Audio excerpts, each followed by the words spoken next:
ni, jom kita try on baju raya saya. I suka baju ni sebab I rasa dia punya cutting sangat unik ah. Look at the sleeve. Let's add on some hair accessories. Earring. Butterfly bracelet. Cantik kan?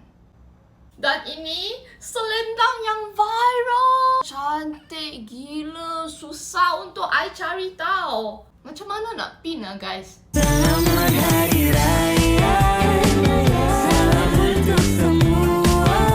Last sekali, we need to have a perfect perfume. Yang ini, I pilih Lancome Edo Power. It's a combination of apple, rose and creamy sandalwood. Tapi, bau dia sumpah feminine gila. Olivia Rodrigo scent tau. I suka spray kat sini, lepas tu kat sini, lepas tu.